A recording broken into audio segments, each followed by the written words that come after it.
Hello. आज हम पढ़ेंगे reasoning ability and problem solving के टॉपिक फॉलोइंग डायरेक्शंस को। इसमें आज ये चीज देखेंगे कि जो फॉलोइंग डायरेक्शंस है उसमें होता क्या है, उसका जो मीनिंग है वो क्या है, और उससे किस तरीके के प्रॉब्लम्स को, किस टाइप्स के प्रॉब्लम्स को एग्जाम्स में पूछा जाता है।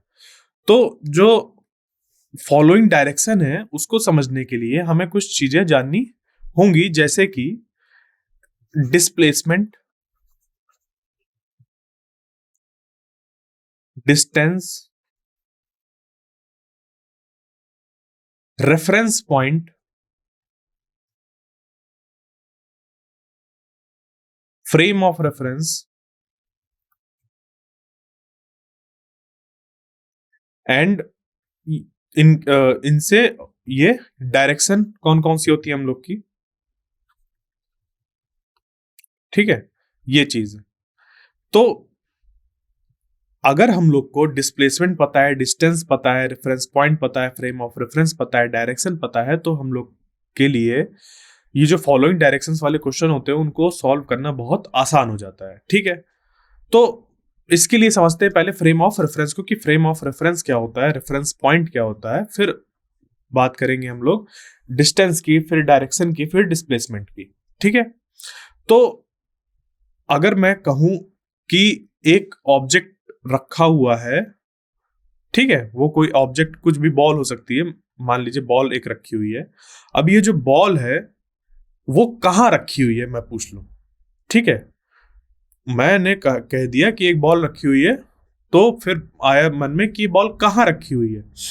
तो उसके लिए मुझे बताना पड़ेगा कि ये बॉल जो रखी हुई है वो, जैसे कि अगर मान लीजिए टेबल पे रखी होती, ठीक है, अगर टेबल पे रखी होती तो हम कहते कि ये जो बॉल रखी है वो टेबल में रखी हुई है, टेबल के किनारे में रखी हुई है।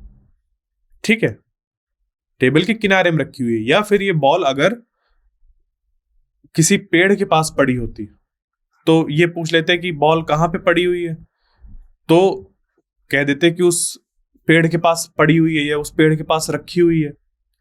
तो किसी ऑब्जेक्ट को यह बताने के लिए कि वो कहां पर है, किसी दूसरे ऑब्जेक्ट्स से कंपेयर करना पड़ता है कि उसके पास है। जैसे बोलते हैं ना कि अरे आपका घर कहां पर है, तो कह देते हैं, जो एक कोई फेमस जगह होती है उसके रिस्पेक्ट में, कि इस दुकान से इतनी दूर है, या फिर वो जो बिल्डिंग है बड़ी वाली रेड कलर की, उससे मेरा घर कुछ 500 मीटर्स दूर है या 1 किलोमीटर दूर है। इस तरीके से हम लोग बोलते हैं।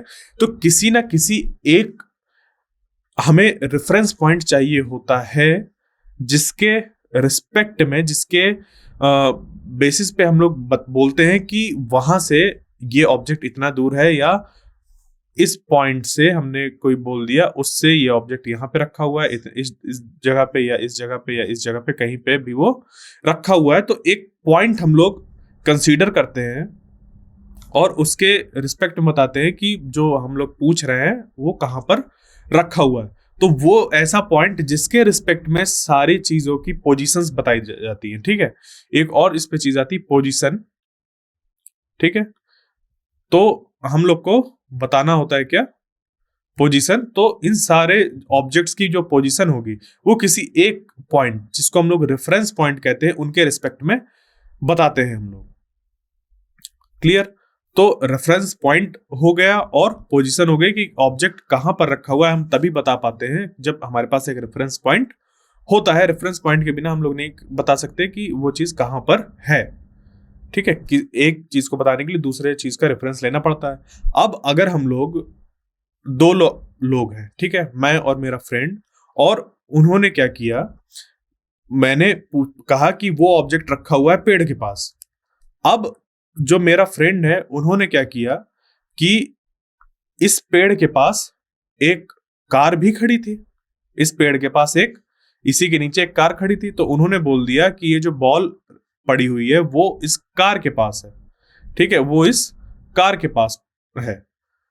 तो हुआ क्या कि ये बॉल वहीं की वहीं है जहां पे ये थी, बट दो अलग रेफरेंस पॉइंट होने की वजह से हो सकता है कार से ये 10 मीटर में रखी हो और ये पेड़ से 5 मीटर में रखी हो, तो डिफरेंस आ गया चीजों का।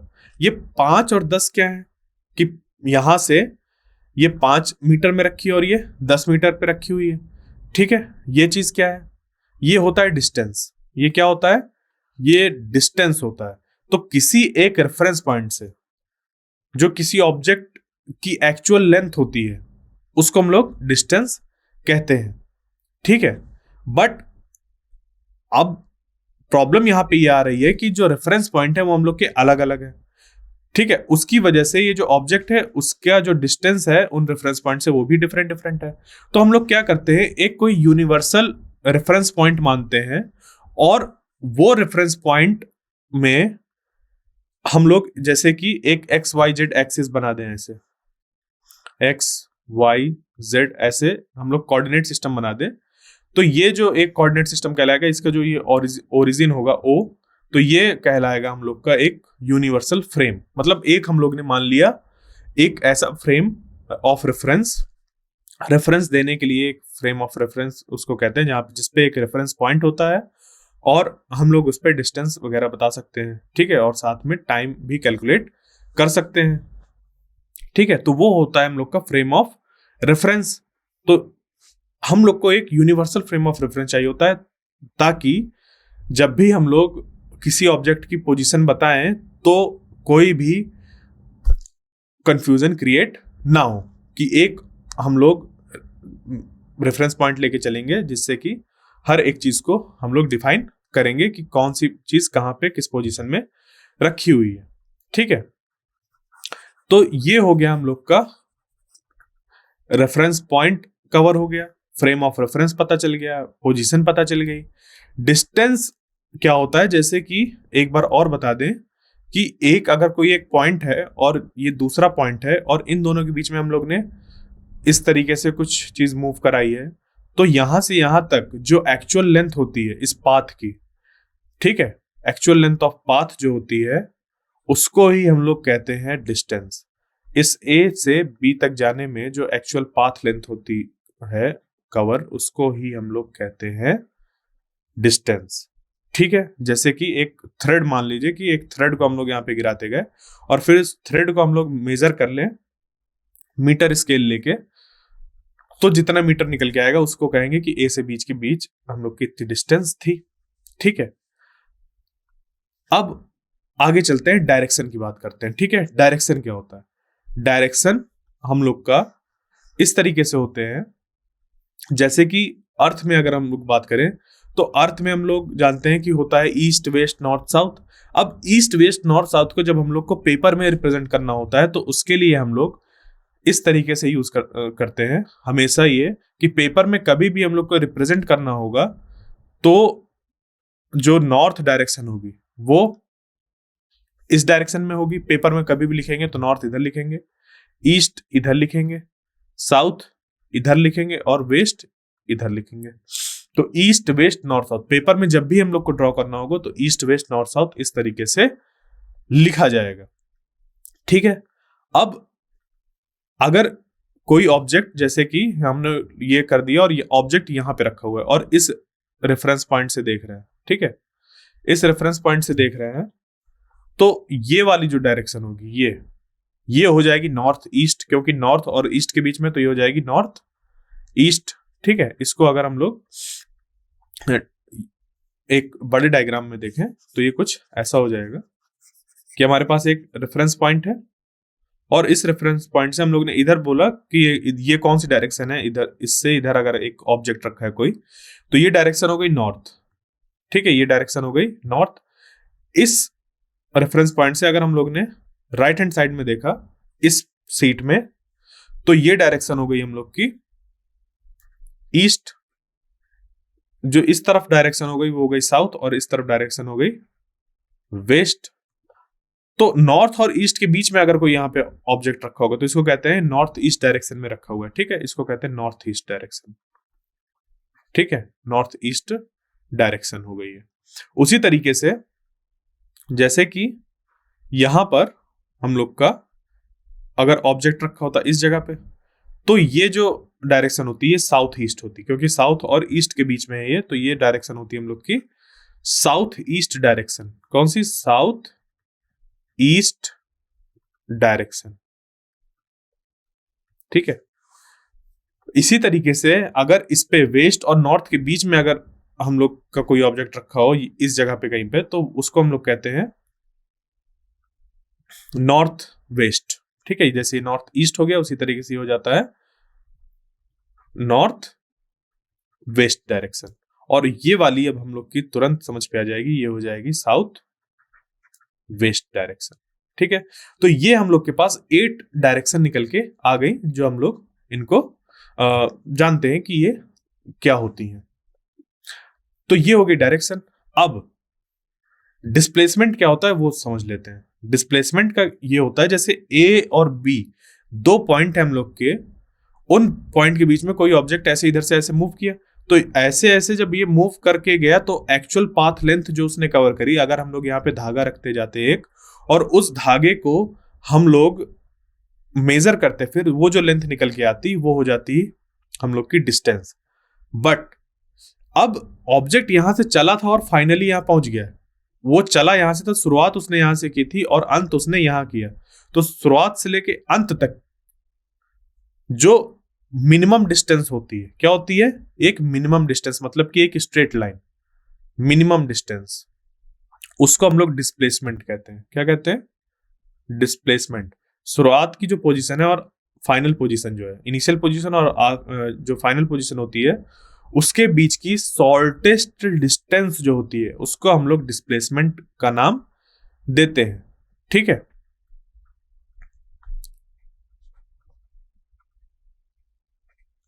अब ये जो डिस्प्लेसमेंट है हम लोग का, ये डिस्टेंस के बराबर भी हो सकता है, छोटा भी हो सकता है, बट डिस्प्लेसमेंट कभी डिस्टेंस से ज्यादा नहीं हो सकता किन्हीं 2 पॉइंट के बीच में। ठीक है, डिस्टेंस हम लोग का कभी भी ज्यादा नहीं हो सकता, किसी भी 2 पॉइंट के बीच की जो डिस्टेंस है उससे ज्यादा नहीं हो सकता कभी भी। वो हमेशा या तो कम रहेगा या तो बराबर रहेगा। ठीक है, और ऐसा जरूरी भी नहीं होता कि जो भी ऑब्जेक्ट है वो इस पाथ में चलकर गया हो। वो जो ऑब्जेक्ट है वो इसी पॉइंट पे इस रास्ते से चल के गया है, इस पॉइंट से इस पॉइंट तक इस रास्ते से चल के गया है, ये जो ब्लू कलर से रास्ता बना हुआ है।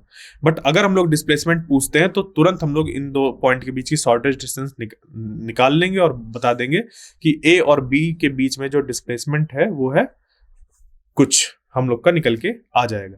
तो यहां पे ऑब्जेक्ट एक्चुअल में चला है या नहीं वो जरूरी नहीं होता। ठीक है, तो ये थे कुछ पॉइंट्स जिनकी हेल्प से हम लोग फॉलोइंग डायरेक्शंस वाले क्वेश्चन को सॉल्व करते हैं। अब किस तरीके के क्वेश्चंस इस पे फॉर्म होते हैं, किस तरीके के क्वेश्चंस पूछे जाते हैं एग्जामिनेशन में, वो है कुछ 6 टाइप्स के। टाइप 1 है डायरेक्शन सेंस, मतलब हम लोग को डायरेक्शन बताना होता है कि अगर कोई चीज एंटी क्लॉकवाइज रोटेट कर रही है, क्लॉकवाइज रोटेट कर रही है, तो किधर जाएगी, कैसे जाएगी, ये चीज। ठीक है, फिर आता है रिलेटिव डायरेक्शंस, फिर distance and direction, routes and paths, coded direction and distance, और टाइप 6 होता है टर्न्स एंड रोटेशंस। तो हर एक टाइप को हम लोग अब डिटेल में देखते हैं कि उनके अंदर क्या क्या चीजें मौजूद है, और साथ में एग्जांपल्स को भी पढ़ेंगे। तो जो टाइप 1 है डायरेक्शन सेंस, उसमें ये एग्जांपल्स के थ्रू समझते हैं ये कि जैसे इस पे लिखा हुआ है a person is facing north, एक कोई इंसान खड़ा हुआ है और वो देख रहा है नॉर्थ की तरफ। ठीक है, एक कोई इंसान खड़ा है, वो नॉर्थ की तरफ देख रहा है, उसकी जो आंखें हैं वो नॉर्थ की तरफ हैं, ऐसे वो देख रहा है। After making a 90 degree clockwise turn, अब क्लॉकवाइज और एंटी क्लॉकवाइज क्या होता है वो देखते हैं। तो अगर हम लोग को क्लॉकवाइज समझना है तो उसके लिए हम लोग को एक क्लॉक को देखना पड़ेगा। ठीक है, तो अगर क्लॉक को देखें तो जो उसकी सुइयां होती हैं, ठीक है, तो वो ऐसे ऐसे मूव करती हैं। तो ये जो डायरेक्शन होता है, ये जो टर्न लेने का तरीका होता है, इसी तरीके को हम लोग कहते हैं क्लॉकवाइज। तो जब भी कोई चीज ऐसे रोटेट करती है तो उसको कहते हैं क्लॉकवाइज रोटेशन। और एंटी का मतलब होता है अपोजिट। तो अगर कोई ऑब्जेक्ट, ये तो हो गया क्लॉकवाइज, जैसे क्लॉक वैसा ही हम लोग का रोटेशन, जैसे क्लॉक मूव करती है। क्लॉकवाइज मतलब क्लॉक की तरह, और एंटी क्लॉकवाइज मतलब क्लॉक के अपोजिट डायरेक्शन में। कैसे? ऐसे क्लॉक ऐसे ऐसे टिक करती है, जो उसके सुइयां होती है वो ऐसे ऐसे मूव करती है, जबकि जो इसका अपोजिट डायरेक्शन है, जस्ट अपोजिट ऐसा, उसको कहते हैं एंटी क्लॉक वाइज। ठीक है, एंटी क्लॉक वाइज। ठीक है, ये चीज। तो एक इंसान था, नॉर्थ की तरफ खड़ा था और वो 90 डिग्री घूमा क्लॉकवाइज। 90 डिग्री मतलब ये अभी ऐसा था और 90 डिग्री वो इस डायरेक्शन पे घूम गया। ठीक है, ये 90 डिग्री बना, अभी नॉर्थ की तरफ था और वहां से वो क्लॉकवाइज डायरेक्शन 90 डिग्री घूम गया। मतलब अब वो ईस्ट की तरफ देखने लगा। पहले किधर देख रहा था? नॉर्थ की तरफ। अब वो ईस्ट की तरफ देखने लगा। वो घूम के इधर खड़ा हो गया ऐसे। ठीक है, ऐसे खड़ा हो गया इस तरफ।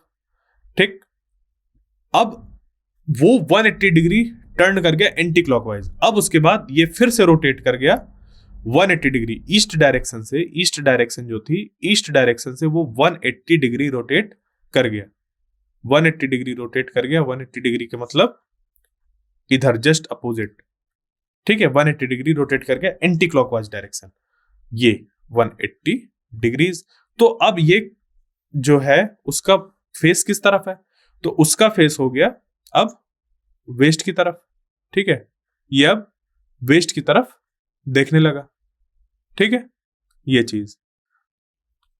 इस तरीके से हम लोग इन क्वेश्चन को देखते हैं कि इमेजिन करते हैं या कॉपी में ड्रॉ कर लेते हैं कि पहले वो नॉर्थ की तरफ देख रहा था, 90 डिग्री घुमा तो ईस्ट की तरफ देखने लगा, और इससे 180 डिग्री एंटी क्लॉकवाइज रोटेट किया तो वेस्ट की तरफ उसका फेस हो गया। जो अगला टाइप है रिलेटिव डायरेक्शन का, उसमें कैसे देखते हैं प्रॉब्लम्स को, वो सॉल्व करें अगर हम लोग, तो if Ravi is standing on the east of Amit. यहां पे क्या होता है कि हम लोग के पास कई लोग होते हैं क्वेश्चन में, और उन क्वेश्चन जो चीज होती है, जो भी इंसान मौजूद होते हैं, वो एक दूसरे के रिस्पेक्ट में खड़े रहते हैं। कि जैसे यहाँ पे दिया हुआ है, if Ravi is standing to the east of Amit. जो रवि है वो अमित के ईस्ट में खड़ा है। मैंने बना दिया क्योंकि पेपर में ईस्ट डायरेक्शन इधर होती है, नॉर्थ इधर होता है, साउथ इधर होता है और वेस्ट इधर होता है। तो जो रवि है वो अमित के ईस्ट डायरेक्शन में बना दिया। अमित इधर है, अमित अगर इधर है, ये क्या हो गया? एक रेफरेंस पॉइंट हो गया ये। ठीक है, अमित हो गया रेफरेंस पॉइंट, और अमित के रिस्पेक्ट में बताया गया कि जो रवि है वो ईस्ट डायरेक्शन में है। ठीक है, रवि ईस्ट डायरेक्शन में, और ये जो अमित है, अमित प्रिया से साउथ डायरेक्शन में। जो प्रिया है, प्रिया से साउथ, मतलब प्रिया हो गया रेफरेंस पॉइंट और उसके साउथ में खड़ा है अमित।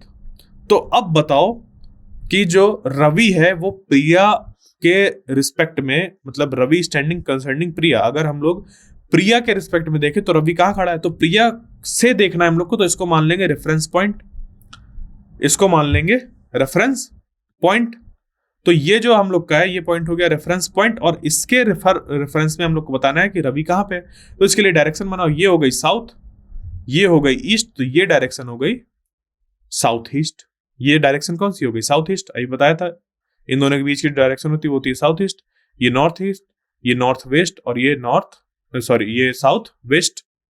ठीक है, ये चीज, ये साउथ वेस्ट, ये नॉर्थ वेस्ट, ये नॉर्थ ईस्ट, और ये साउथ ईस्ट। तो यहां से हम देख रहे हैं प्रिया की जो ईस्ट डायरेक्शन है वो इधर है, प्रिया से जो वेस्ट साउथ डायरेक्शन है वो इधर है, और जो रवि है वो साउथ और ईस्ट के बीच में, तो ये हो गया साउथ ईस्ट डायरेक्शन में। अगली टाइप की जो प्रॉब्लम पूछी जाती है वो है डिस्टेंस एंड डायरेक्शन। इसमें डिस्टेंस के साथ साथ डायरेक्शन भी पूछ लेता है कि कोई ऑब्जेक्ट मूव किया, पहले वो ईस्ट में गया, फिर वो नॉर्थ में गया, फिर वेस्ट में गया, इस तरह करते करते तो स्टार्टिंग पॉइंट से वो किस डायरेक्शन में है और उसकी डिस्टेंस कितनी है। ठीक है, तो जैसे ये इस पे लिखा हुआ है, a man starts walking towards the east. एक कोई अमन नाम है, वो क्या कर रहा है? चलना स्टार्ट कर रहा है ईस्ट डायरेक्शन में। ठीक है, ईस्ट डायरेक्शन में अमन चलना स्टार्ट किया, and covers a distance of 4 kilometre. ठीक है, ऐसे चला और कितना कवर किया? 4 किलोमीटर किया। यहां से स्टार्ट किया था उसने चलना। ठीक है, then he turns toward the north. वो क्या हुआ, यहां से नॉर्थ की डायरेक्शन में ऐसे टर्न ले लिया और फिर कितना चला, 3 किलोमीटर। ठीक है, कितना चला, 3 kilometre. What is the straight line distance of Aman from his initial position. तो यहां पे वो उसने स्टार्ट किया था यहां से चलना, तो यहां से इस जो एंडिंग पॉइंट है इसकी, उसके बीच में कितनी डिस्टेंस है वो हम लोग को बताना है। तो ये जो है, ये यहां पे एक 90 डिग्री वाला ट्राइंगल बन गया, राइट एंगल ट्राइंगल बन गया। तो इस पे हम लोग अप्लाई कर देंगे पाइथागोरस थ्योरम। इसका स्क्वायर प्लस इसका स्क्वायर इक्वल टू होता है इसका स्क्वायर, मतलब perpendicular square plus base square equal to hypotenuse square.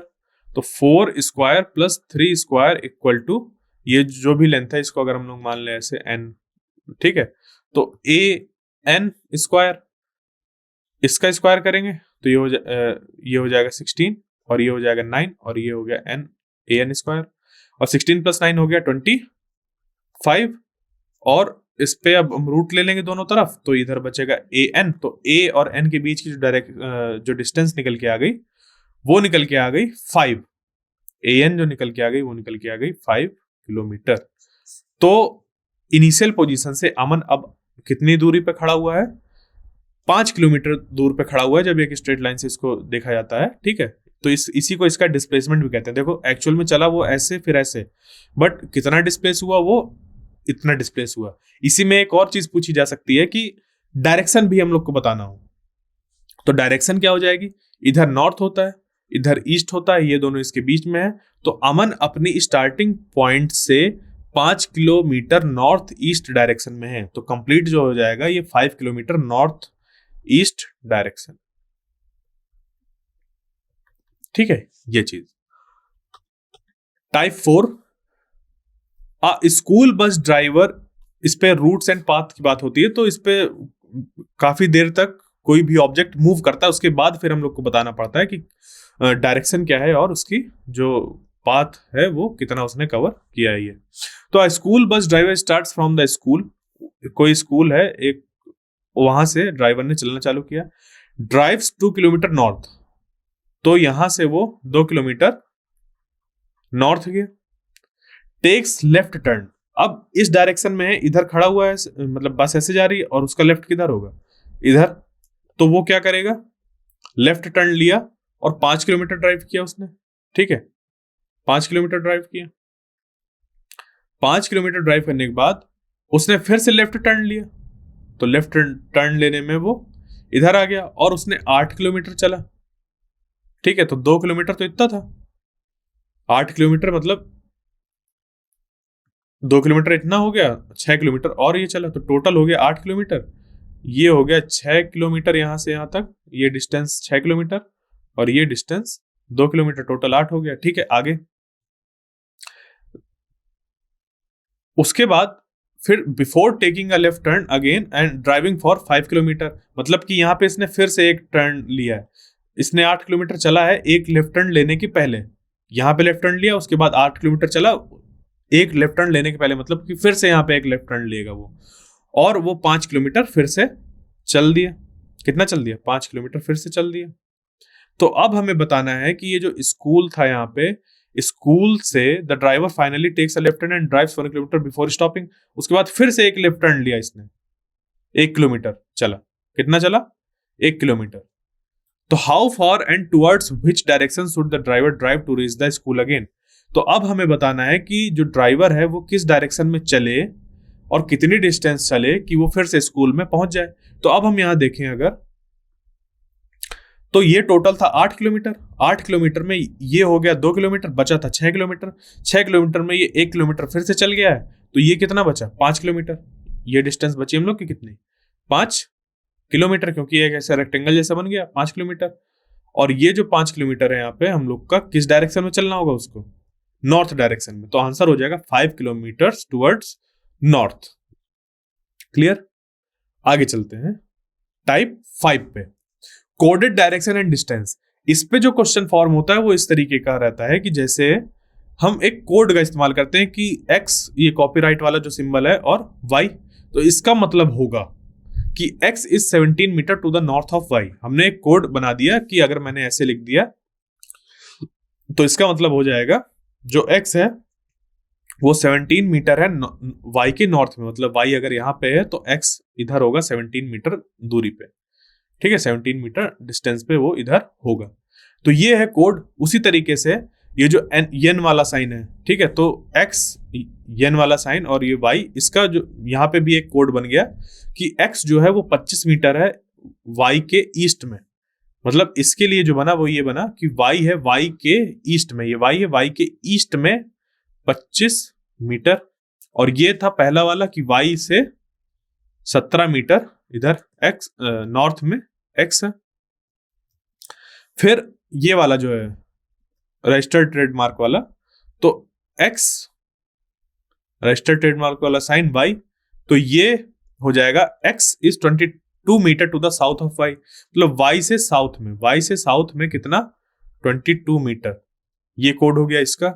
उसके बाद y और ये हम लोग का सिंबल x, ये वाला सिंबल y यूरो का, तो ये हो गया x is 14 metre to the west of y। मतलब y है अगर, तो y से वेस्ट में 14 मीटर होगा। तो यहां पे अब दे दिया कि if a euro, b registered trademark वाला sign, c copyright, d N E registered trademark f, ठीक है, ये दे दिया इफ। तो if point p is 5 metre to the south of e, then what is the distance between point p and point a।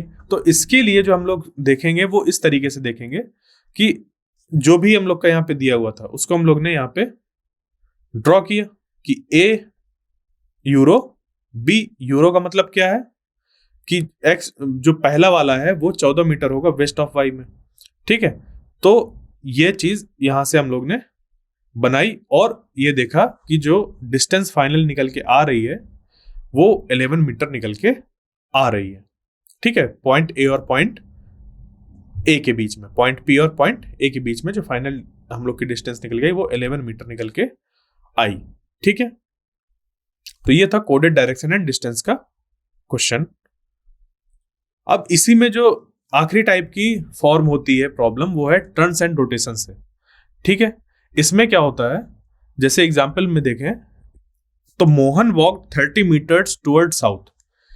Mohan 30 metre south direction में चला, ठीक है। उसके बाद टू का लेफ्ट टर्न, तो लेफ्ट टर्न इसका होगा जब साउथ डायरेक्शन में चल रहा है तो इस तरफ, क्योंकि उधर से अगर देखा जाए आते हुए तो लेफ्ट वाला साइड इसका इधर पड़ेगा। तो he then took a left turn and walked 15 metre, और ये कितना चला, 15 मीटर चल गया। उसके बाद he then took a right turn, उसके बाद ये क्या किया, राइट टर्न लिया। तो इसका जो राइट टर्न होगा, अगर इंसान इधर जा रहा है, इस डायरेक्शन में ऐसे जा रहा है, तो राइट टर्न हो जाएगा इधर, ठीक है। और इस राइट टर्न में लेने के बाद वो कितना चला, 20 मीटर चला। He again took a right turn, उसके बाद उसने फिर से एक राइट टर्न लिया, ठीक है। उसने क्या किया, उसने फिर से एक राइट टर्न लिया और 15 मीटर फिर चल गया। How far is he from the starting point, अब हमें बताना है कि स्टार्टिंग पॉइंट से कितना दूर है। तो देखो ये क्या किया, मोहन यहां से चला 30 मीटर चला, 30 मीटर चलने के बाद मतलब एक स्ट्रेट लाइन में साउथ डायरेक्शन में चला। उसके बाद उसने लिया है यहाँ पे लेफ्ट टर्न, और लेफ्ट टर्न लेके वो ईस्ट डायरेक्शन में मुड़ गया था, 15 मीटर चला। उसके बाद फिर उसने राइट टर्न लिया तो 20 मीटर चला, फिर उसके बाद राइट टर्न लिया 15 मीटर चला। तो ये फिर इसी लाइन में आ गया, इस जगह पे, ये यहाँ पे, ठीक है। तो ये जो दूरी है स्टार्टिंग पॉइंट और फाइनल पॉइंट के बीच में वो हो जाएगी 30 + 20, इधर 30 + 20, क्योंकि 30 इधर चल गया था और 20 और इधर चल गया, क्योंकि 15 मीटर फिर वापस गया तो उसी लाइन में आ गया जिस लाइन में उसने शुरुआत में चलना चालू किया था, ठीक है।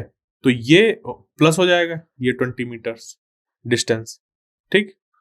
तो आंसर हो गया हम लोग का 50 मीटर, ये, ठीक है।